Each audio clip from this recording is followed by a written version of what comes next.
Good morning, Miss Barton. Morning, sir. Morning, Miss Fingerbill.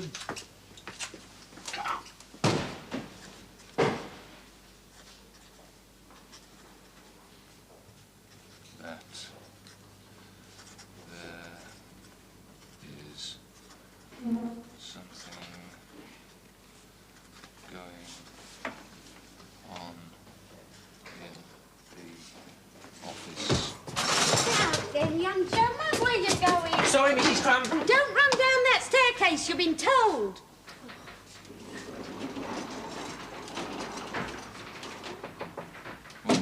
Coffee, Mr. Dean? Oh, yes, yes. The usual, please. Hot today, isn't it? Yes, yes, very hot. They didn't have them skylights open. It would be unbearable in here. Yes, yes, it would.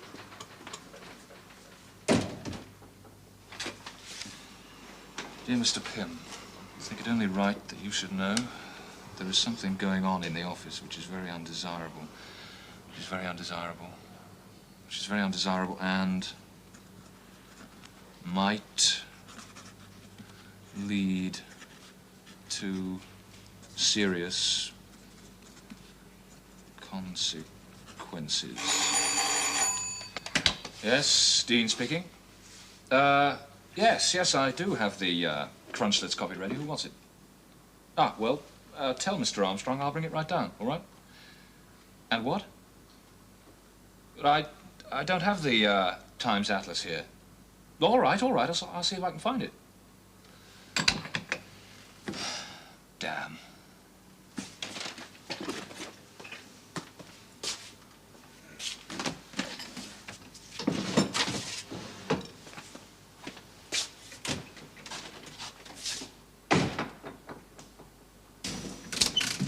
Ah, have you got the Times Atlas in here? Don't think so, Mr. Dean. I'll have a look.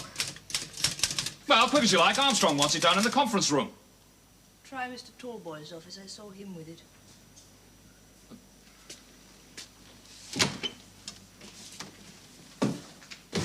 Well, the manners of some people. He's as bad as young Willis. Chucks his copy at you as if you were dirt. Two of the kind, I say. Doubt if they'd agree. They had the most awful row last week. Going at it hammer and tongs in Dean's room.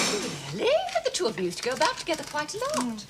What were they fighting about, Miss Meatyard? Some girl, I think. I really didn't listen. You could have easily enough being in the next office. The walls are thin enough. I hammered on the partition, then I went in and told them to shut up. Fancy not listening. She's no thought for people's feelings. It's a funny woman, Miss Meatyard.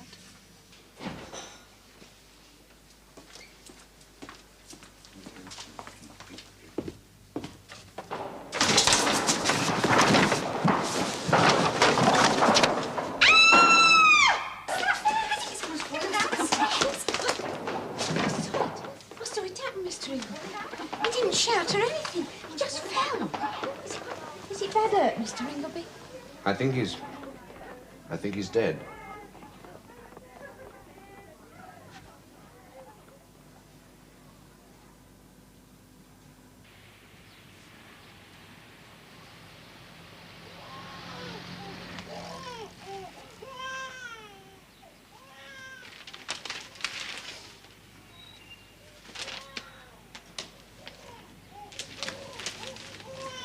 Morning, Charles.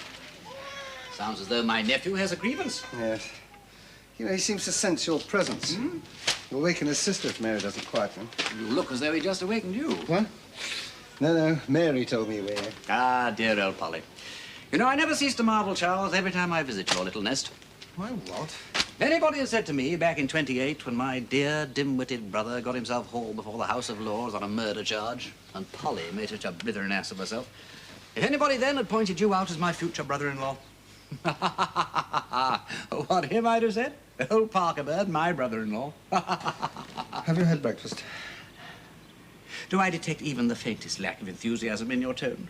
Peter, I have spent half the night on an Essex mudflat. And here am I rambling on. Yes, deuced inconsiderate of me. You're quite right, you know, Charles. The Chief Inspector's lot is not a happy one. Still working on the dirt peddling? Yes. We had some information about cocaine smuggling on the Essex coast. Didn't get us very far, though.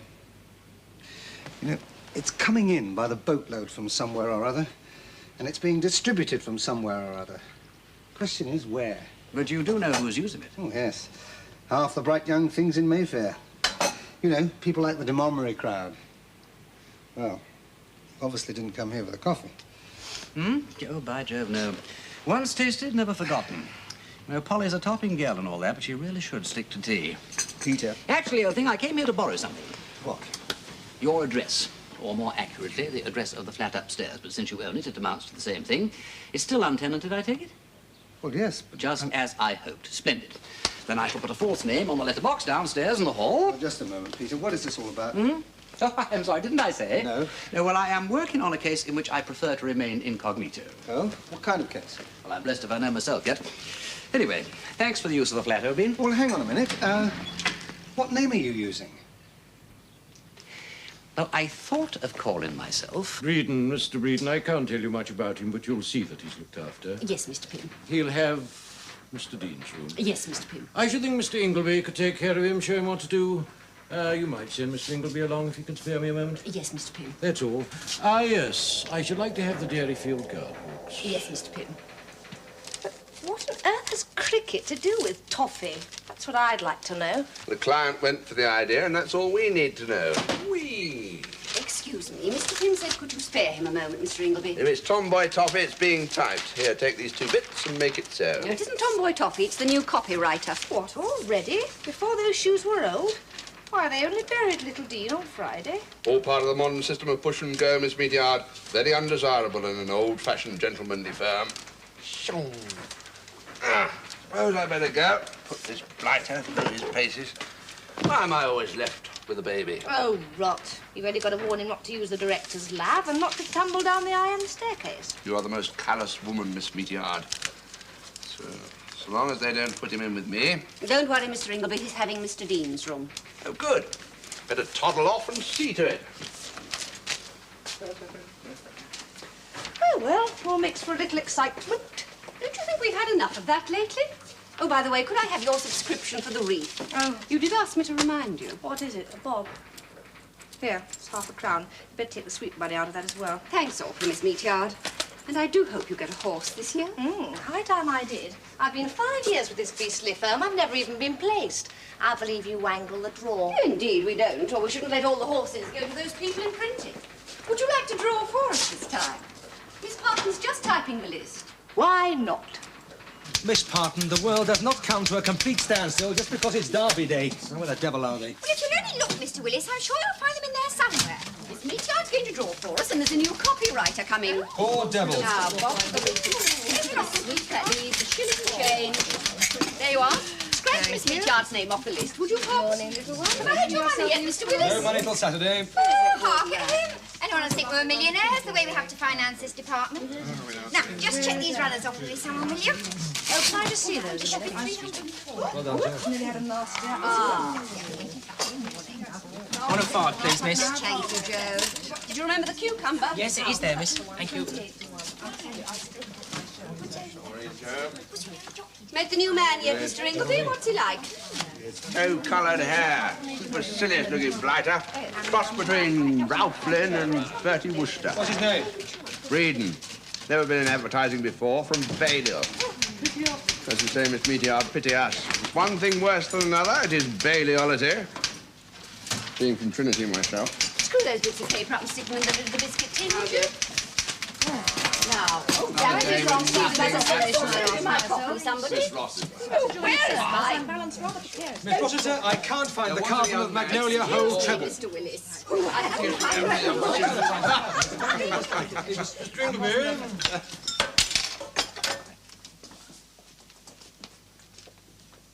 Can you spare me a moment? Since Mr. Armstrong is rather heavily engaged, I thought perhaps you might look after Mr. Breeden, show him what to do. I've had the Dairy Fields guard book sent along to his room. You might start him on margarine. Oh, jolly good. And when you produce some ideas, Mr. Breeden, perhaps we might even go over them together sometime. Oh, I'd be most frightfully grateful. Well, righty-ho. Till then, eh, sir?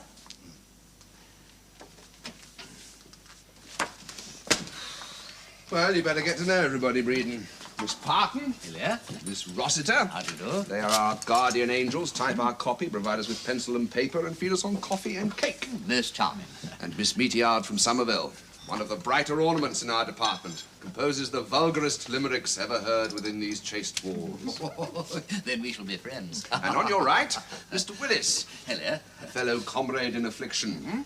That, as you might say, completes the workers' department, leaving Mr. Armstrong, who is a director, and various group managers, Mr. Copley. Who is a man of weight and experience and does not come and frivol in the typist's room. No, certainly not. He takes his elevenses out and assumes seniority, though he hath it not. Would you like to be in on the Derby sweep? It's sixpence and you're just in time for the draw. Oh, rather. I mean, it's jolly good of you. Of course, absolutely. Must be in on the jolly old sweep, what? There we are. £1. Thanks awfully. Yes. Well, that brings the first prize up to £1 precisely. Type Mr. Breeden's name for him, would you, Parton? B-R-E-D-O-N. Oh, like in... Like in summertime on. Well, I better show you to your dog kennel. Oh, rather. Righty-ho. Yes, absolutely. Thanks most awfully. Well, he's got beautiful manners. Well, we're all along this corridor. You'll find your way about in time. This is my room. This is Willis's room. This is your room. Me, Miss Meteor, and myself. Ah, there. Hello. Where do the stairs lead to? That. At least the floor below. Mostly group managers and conference rooms. By the way, don't fall down it. The fellow whose room you got dead last week killed himself. No, I say, did he really? Bust his neck, fractured his skull. One of those knobs. Well, why do they put knobs on staircases, cracking fellows' skulls for them? It ain't right, you know. No, it isn't. They put them there to prevent the boys from sliding down the handrail. But really, it's the stairs themselves that are dangerous. Yes, well, they don't like too much said about that staircase. Well, here we are. This is your room, much the same as the rest, really, excepting that your radiator doesn't work. That won't bother you for the moment, will it? So this was Dean's room, eh? Huh? The chappie who fell down the stairs.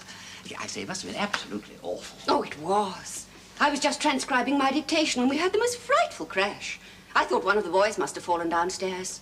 Yes, one of them did last year, carrying an 8 Fisher typewriter. And it sounded just like it. And then Mr. Ingleby came tearing up with such a look on his face. You were as white as a sheet, Mr. Ingleby, you really were. Was I, Miss Rossiter? Possibly. 3 years in this soul-searing profession have not yet robbed me of all human feeling, but that will come in time. Mr. Ingleby said he's killed himself.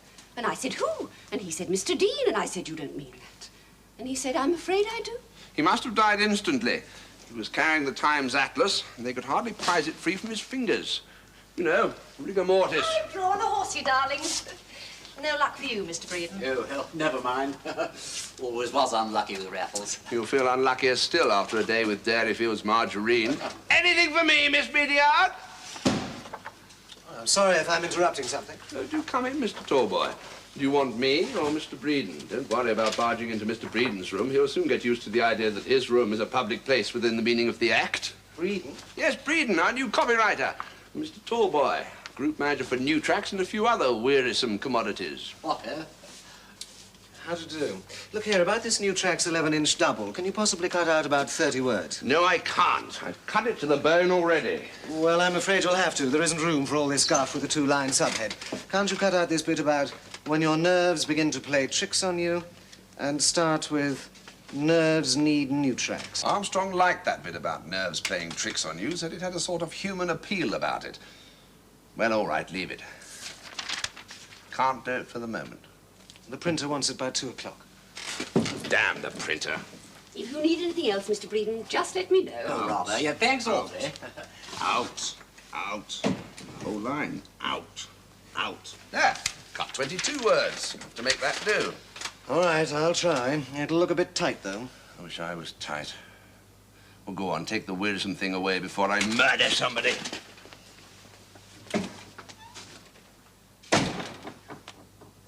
I shouldn't think he'll stay the course. Probably not. Goes to a damn fine tailor, though. I wonder. What? Nothing.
Lost, Mr. Breeden?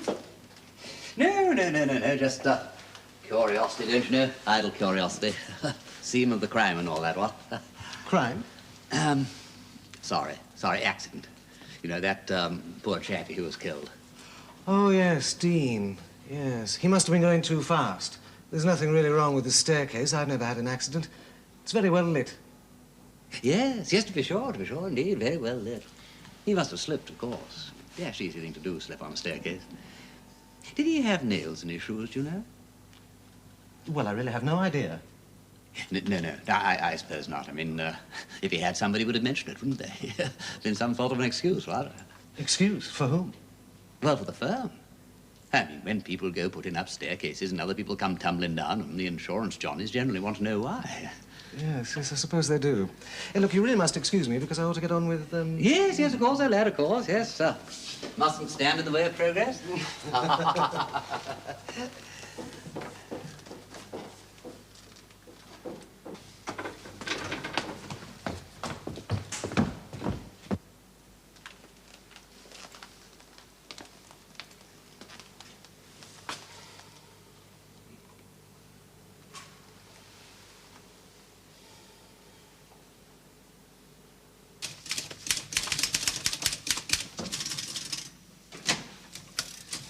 Ah, Ingleby. The new tracks have cancelled that half-double. What again? They've just sent me up from the conference room. They want something special to put up against the Slumber Mall campaign. Mr. Armstrong says we'll get something out and let him have it in half an hour. Damn and blast new tracks, Mill. Their directors suffer from elephantiasis, locomotor ataxy, and ingrowing toenails. I say, a bit strong, what? Hello again. Oh, nice bit of copy for you, ladies. Hand it here. I'll do it, shall I? By all means, my dear Miss P. And you will tap lightly on the keys, won't you? Inspiration, don't you know, is sometimes so very fragile. Oh, Mr. Breeden, would you mind putting your full name and address on this card? They need it downstairs for the file. With pleasure, dear lady, with pleasure. You'll let us have something then, will you? Yes. Oh, block capitals, if you please. Oh. Oh, you obviously think my handwriting's awful. I always think it's rather neat myself. Neat, but not gaudy. However, if you say so. Oh, I do like that one. Dairy Fields margarine. Oh, yes, I'm rather fond of that one myself. It is a far, far better thing than you have ever tasted before. Not bad, what? Yeah, the sooner the better. If I can get it passed by 3 o'clock, the printers might be... Hello. I say, look at that. So that's who you are, Mr. Breeden. Oh, yes. Most people who are plagued with it make it rhyme with teeth. But I think it sounds so much more picturesque when rhymed with breath. Yes, well, all I can say is that your stuff ought to come home to everybody, universal appeal and so forth. Well, there we are. Deaf Breeden, 12A Great Ormond Street, WC 1. Not bad, Breeden, old lad. Not bad for a first attempt. You've got the headline, that's half the battle. Except, of course, if you were a cow. Pardon? Your headline, old fella, if you were a cow. Not done to call the customer a cow. Oh, I say, by Jove, no. Why, I'm frightfully sorry. Perhaps if you kept a cow in the kitchen. Yeah, rather messy, what? Well, what's this one? 90 million open doors by which the germs can enter. Oh, yes, pores in the skin. 90 million open pores, doors, you see, play on words. Lock those doors with sandpaper. Well, has a certain sort of feel about it, might be worth working on. Oh, really? Well, every pore an open door. The key to your problem... Yes, but not now, Breeden, old lad. Mustn't overdo it. You know, tomorrow. Let's have another go tomorrow. How about if... Giving the new boy the benefit of your wisdom, Mr. Pim? I don't know about that, Mr. Pym, but he's promising. Very promising. Good, good. And are you finding work hard, Breeden? Well, it's a little bit difficult till you get the hang of it, so to speak. A bit bewildering, if you know what I mean. It'll come in time. Finding your way around getting to know your colleagues? Some of them, sir. You'll meet them all later. It's my custom to give a tea party for the department once a month. You, of course, are invited. Oh. Yes, well, if you'll excuse me, sir, I must be on my way. Good night, Breeden. Good night, Ingleby, and thanks awfully for all your help.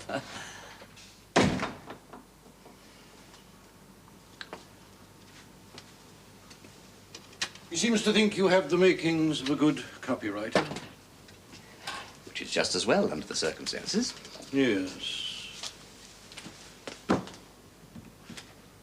What have you discovered? Well, not a great deal so far. But perhaps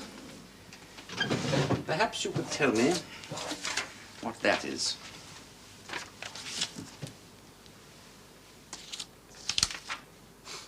What is it? Well, I'm not absolutely sure. At the moment, it's just a series of dates with the letter of the alphabet opposite each one. It's probably quite innocent. Indeed, I am beginning to have second thoughts about the whole business, Breeden. I may have been premature in hiring a private investigator. Dean's letter could have been quite innocent. There are things going on in this office which are very undesirable and which could lead to serious consequences. Does that sound innocent to you? Well... Especially when his death might have been one of the serious consequences. I thought you hadn't discovered anything. I haven't. Except that Dean was murdered.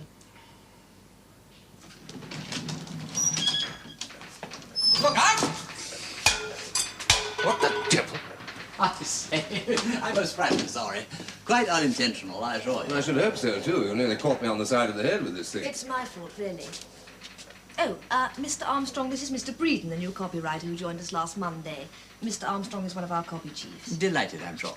Pleased to meet you. Mr. Breeden was showing me how to bowl a googly. I suppose it's preferable to working.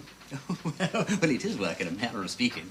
You see, Tomboy Toffee are embarking on a series of cricket ads, and Miss Beechard, having struggled with such slogans as "Lummy, what a lob," and "Yah, that's a Yorker," is now in some difficulty over "Gosh, it's a googly." Mr. Breeden was demonstrating what a googly was. Well, be a good chap and demonstrate in a less lethal manner in your office,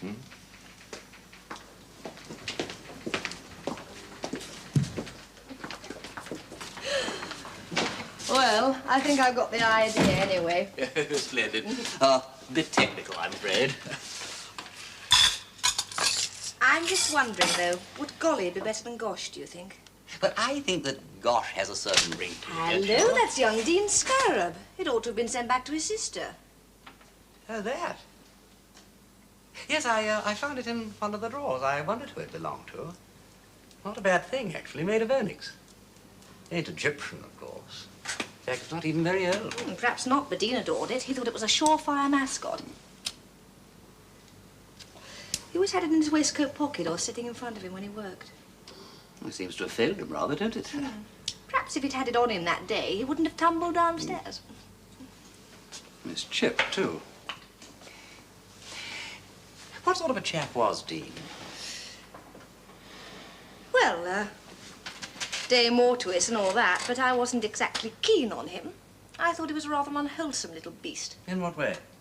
For one thing, I didn't like the people he went around with. He used to tag around with the Demomery crowd. Demomery crowd? Well. I thought it was smart to be a bright young thing, I suppose. Still, the Demomery crowd. Rather vicious young things, what? Luckily, he missed the night, the famous night, when that Punter Smith girl did away with herself. Pimm's would never have held up its head again if one of its staff had been involved in a notorious case. Pimm's is particular. How did he come to be here? Needed cash, I suppose. He had to have a job of some sort. You can't lead the gay life on nothing. Something wrong? How you came here is a good deal more interesting than how Victor Dean came here. They start new copywriters without experience at £4 a week. About enough to pay for a pair of your shoes. How deceptive appearances can be. But it's evident, dear lady, that you don't do your shopping in the true West End. You belong to that section of society that pays for what it buys. I revere, though I don't imitate you. However, I'm glad you approve. They were supplied by Rudge in the arcade, who incidentally have a ladies' department. Now, if you care to mention my name... I'm beginning to see why you chose advertising as a source of supply. Thanks for the dope on Googlies. Pleasure.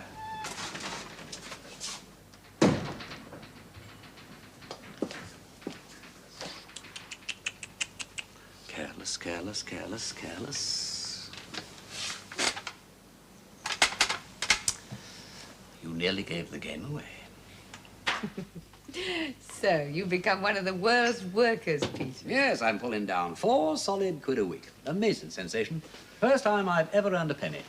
Every week when I get my pay envelope, I glow with honest pride. Tell me, how did you get mixed up with this business at Pim's? Yeah, thank you.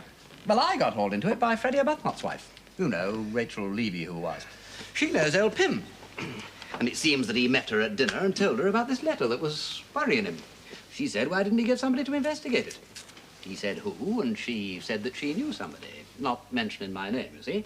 And he said, would she ask me to buzz along? So I buzzed, and there I am. And how's the investigation going? Found out anything? Oh, I certainly have. I have found out that the truth in advertising is like leaven hid in 3 measures of meal. It produces a suitable quantity of gas with which to blow out a mass of crude misrepresentations into a form that the public can swallow.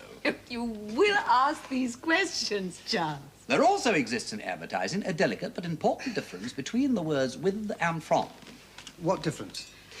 Well, suppose you're advertising lemonade, or not to be too invidious, let's say perry. Well, now, if you say that our perry is made from fresh plucked pears only, it must be made from pears only, otherwise the statement is actionable. If you say that it is made from pears without the only, well, the betting is that it's made chiefly from pears. But if you say with pears, that generally means that you've used a peck of pears to a ton of turnips, and the law cannot touch you. Such are the niceties of our English tongue. Fascinating.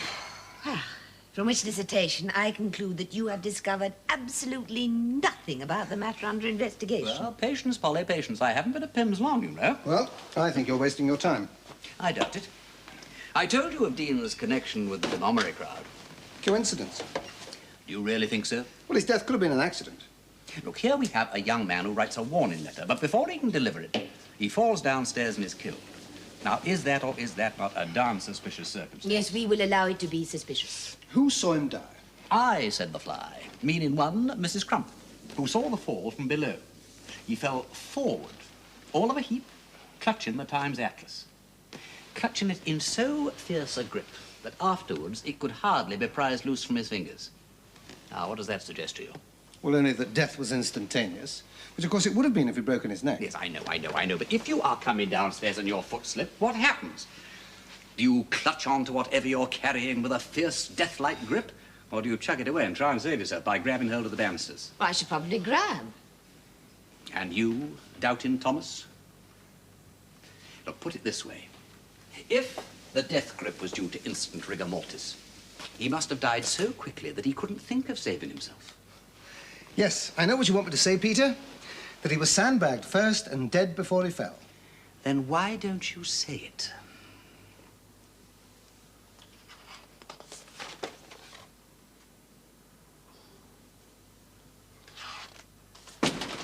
Webster here. Don't know him, I'm afraid. However, you have my permission to search. The priest's hole and the hidden staircase are at your service. Oh, the dictionary. You're having trouble with the crossword? No, a headline for good judges' tobacco. Say it's hot in here. And now I suppose we shall be inhaling the dust of ages and hammered out of our senses. Why? The fiat has gone forth. The iron staircase is condemned by the board. Oh, rot. They mustn't do that. Well, you know, it's admission of liability, what? Time, too. You look quite startled. I was beginning to think you had some personal feeling in the matter. Oh, good Lord, no, why should I? No, it's a matter of principle, that's all. Except that that staircase does seem to have had its uses in eliminating the unfit. I gather that the late Victor Dean was not universally beloved. Oh, I don't know about that. I never found any harm in the man, excepting he wasn't exactly pucker. Hadn't quite imbibed the Pym spirit, as you may say. Is that why Miss Meachard hated him? And why even you, my dear friend, praise him with faint damns? Oh, she's a reasonable enough sort of woman. But she makes no allowances. Live and let live, that's my motto. No doubt it was Dean's, too, and look what happened to him. Yes, I know, but, well, he didn't quite play fair, you know. Always hanging around other people's rooms and picking up their ideas. And... Oh, really, dash it all, I must say. Ain't it the done thing to ask other people? Oh, yes, you take all the help you can get. But what? Well, if Armstrong, or anyone for that matter, starts throwing bouquets around, you're rather expected to murmur something about it being the other bird's idea, and you thought rather well of it yourself. I see. Whereas Dean simply snitched other people's ideas and didn't give them the credit, is that it? Something like that. Well, they're bound to. Well, I remember to be careful. By the way, I wouldn't go asking Willis or Copley for too much assistance if I were you. They weren't exactly brought up to the idea of lending round their lecture notes. In fact, I wouldn't mention Dean to Willis at all. Do you say? Some sort of feeling. Don't know what. Thought I'd just let you know. Well, I'm no end obliged. Dean's name shall never cross my lips in his presence.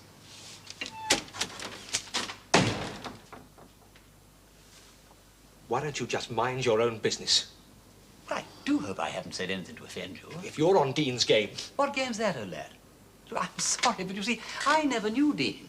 I never even heard of him till I came here. Then why bring him up? Well, If you take my advice, you'll leave Dean and his precious friends alone. Or you won't make yourself too popular. You know, that could almost sound like a threat. The best thing Dean ever did in his life was to fall down that staircase. Nothing in life became him like the leap in it, eh? Well, seems a bit harsh all the same. Somebody must have loved him. Did he have any family? There was a sister, at least, I understand. Why the devil do you want to know about his sister? Well, I do. I only asked. You see, if the... Excuse me, would you? Miss Dean? Mr. Breeden? The same. How do you do? Come in, won't you? Come in, come in. They told me at reception to come straight up. I'm sorry. I didn't know. Oh, Miss Dean, this is Mr. Willis. Mr. Willis. We've met. Yes, I rather thought you might have. Miss Dean has come to collect some of her brother's things. If you'll excuse me. I say, absolutely zippy idea. How about honoring me by coming out and having a spot of lunch with me first? That's very kind of you. Absolutely top hole. Then we'll come back here afterwards and sort things out. How about you, Willis? Would you care to join me? Oh. Oh, what a pity. Well, shall we totter? Round to the left. I really do recommend this place. They serve the best saddle of mutton in London. Why did you want to see me, Mr. Breeden? I was rather surprised when I got your letter. I'm interested in the circumstances surrounding your brother's death. It was a fairly ordinary accident. Neither of us thinks it was an accident, Miss Dean. Otherwise, you'd never have given to Mr. Pym the letter you found in your brother's desk. I found it when I went to collect his things. Why did Mr. Pym pass it on to you? Are you a private investigator? Well, if I am, I'm sure that I can rely upon your discretion. No, thank you. Why didn't you take it to the police? The matter requires a certain amount of subterfuge. Policemen tend to look like policemen even when they're pretending not to be policemen. Something to do with the feet, I'm told. I, on the other hand, can give a passable imitation of a copywriter. I see. Thank you. Have you found out anything? Your brother used to tag along with the Demomery crowd. Yes. Did he dope? I don't know what you mean. Oh, yes, you do, Miss Dean. We both of us know what the Demomery crowd get up to. I think he tried it once, but he felt so rotten that he didn't do it again. Dope wasn't the reason he kept up with them. And what was? Diane de Montgomery. She was his mistress. If you'll forgive me, your brother was sinning above his station. Oh, Victor had great ambitions in life. He said they were going to be married. I doubt it. From what I've heard of Miss de Montgomery, she would, however, get a kick out of corrupting the bourgeoisie. She's a bad lot, that girl. Have you met her? Once. Victor took me along to one of her parties. He said he wanted me to meet her. Oh, it was just a party. Hardly worth what? Hardly worth the trouble it caused. Alec Willis quarreled with Victor because he'd taken me. Ah, yes, young Willis. Silly ass thinks he's in love with me. I came to know him because Victor used to bring him to the house occasionally. I shared a flat with my brother after our parents died. And he objected to your attending the party? Pompous prig started lecturing me. Victor told him to go to hell and... Well, I think I said something of the sort myself. There's nothing like family unity. How did young Willis take it? He told Victor that if he persisted in corrupting me, his very words, he would shoot him like a dog. Mr. Willis seems to think in cliches. No doubt that's why he's such a very good advertising copywriter. Did you find anything else of interest apart from the letter from Mr. Pym and amongst your brother's effects? No, nothing, and I searched his desk pretty thoroughly. There's one item that I think you might have overlooked. A small carved insect made of onyx. A scarab? But I couldn't have missed it. I looked particularly. It was Victor's good luck piece. Well, it was in plain view in the drawer, I assure you. In fact, it was almost the only thing in the drawer. It wasn't there when I looked, I'm positive. Oh, it's chipped. It wasn't the last time you saw it? No, I'm sure it wasn't. Oh, very odd. Another small mystery. Although perhaps not. You know why it's chipped? Well, some thoughts occur to me, but I prefer to keep them to myself. We might start trying to find some answers this evening. Tell me what you know about the Montgomery crowd. Well, not very much, except they always give me wild parties. Do you know the address of this house in Richmond? Well, I've been there only once, as I said, but I... Oh, well, never mind. If we get lost, we can always ask a policeman. Well, no, perhaps not. I must be on my way. I'd like to hold on to this, if I may. Yes, of course. Thank you so much for my lunch. The pleasure was entirely mine. You won't forget, will you? Bullstan's Restaurant, 8 o'clock. We'll have a spot at dinner, then we'll go on to the party from there. Oh, don't forget his fancy dress. I'll find something absolutely stunning. funny. They should all be at lunch.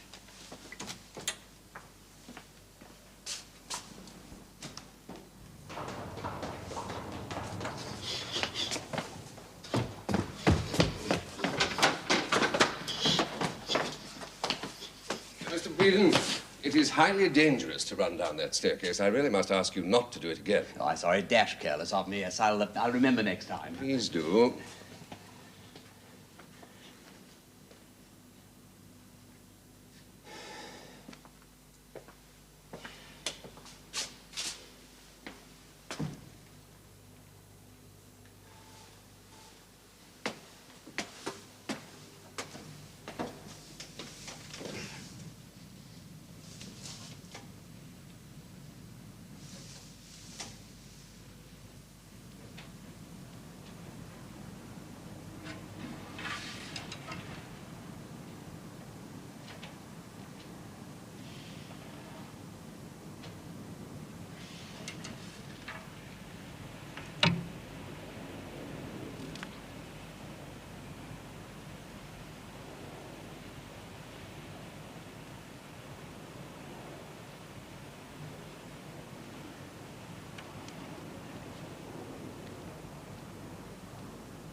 Hello, Willis.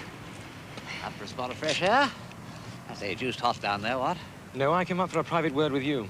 Oh, well, say away, old lad, say away. Leave Miss Dean alone. That's all. Miss Dean. Oh, yes, that's a pretty kid, what? Now, see here, Breeden, I don't quite know what your game is, but you'd better be careful. I told Dean, and I'll tell you. Oh, please do. If you get Miss Dean mixed up in that dirty business of yours...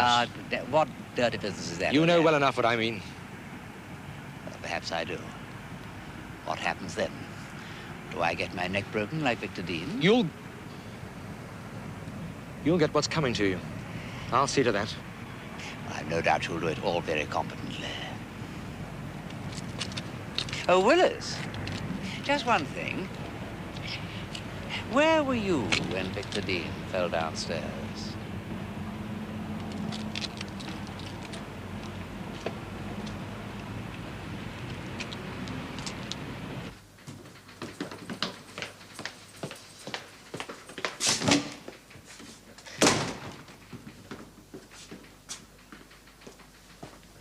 Ah, Breeden.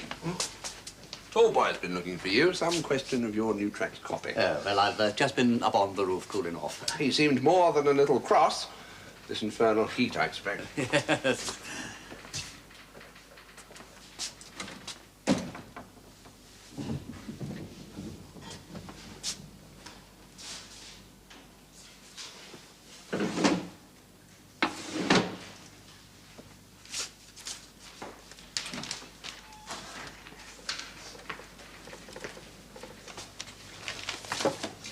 The office boys go up there often? Huh? To the roof. Oh, they go up there to do early morning physical jerks. They better not be caught up there during office hours. Why? I just wondered. They're a mischievous lot, I expect. Boys usually are. What's the name of the red-headed lad? He looks a snappy fella. Joe. Joe? Uh-huh. Yes, they call him Ginger. Why, what's Ginger been up to? Nothing. I just wondered. I suppose you must get a lot of cats prowling around this place. Cats? What a cat for? I don't. No. Must be dozens of sparrows then, isn't there? Cats? Sparrows? Breeden, what the devil? Never mind. Must be the heat.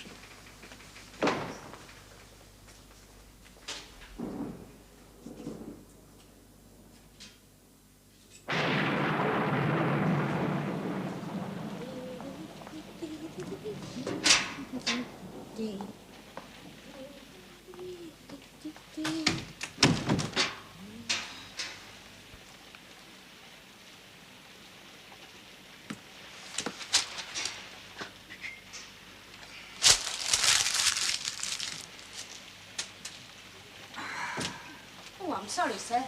It's all right, Mrs. Crump. It's all right. Come in. Come and sweep me and my works away with the rest of the rubbish. I'm sure, sir. There's no need to be disturbing you. No, that's all right. I finished, really.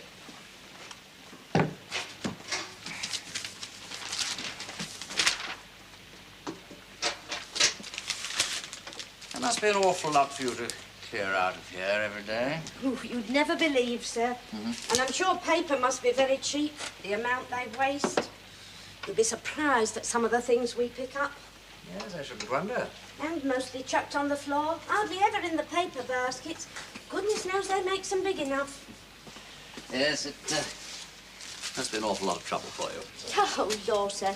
We don't let it bother us. We just sweeps the lot away. Though I usually gives it a look through to make sure there's nothing valuable got dropped by mistake. Once I found £2 notes on Mr. Ingleby's floor. Really? My. Oh, he's a careless one and no mistake. And not so long ago, just after poor Mr. Dean had his sad accident, it was, I found a kind of carved stone lying downstairs in the corridor. In the corridor? Yeah, just under the stairs it was. Looked like a charm or a trinket or something. Must have tumbled out the poor gentleman's pocket, because I'd often see it on his desk there. So I brought it upstairs and put it in one of the drawers. Was that it? That's it. Comical looking thing. It was lying in a dark corner, just underneath the staircase. At first, I thought it was a pebble, just like the other one. Which other one? Well, I found a little pebble lying in the very same place just a few days before. Still, it's the time of the year. Holidays, I mean. Well, people do fill their pockets full of seashells and pebbles and such. That's very like it, sir. Did you find that in the corridor? No. On the roof.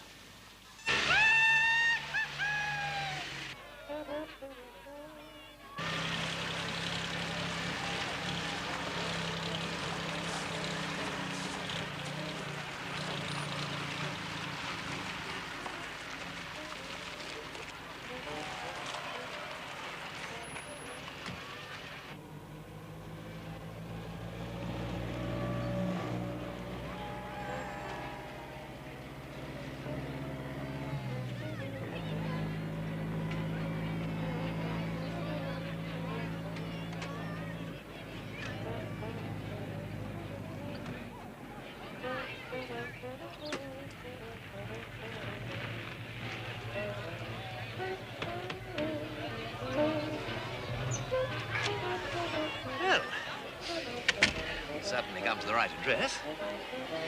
Ready?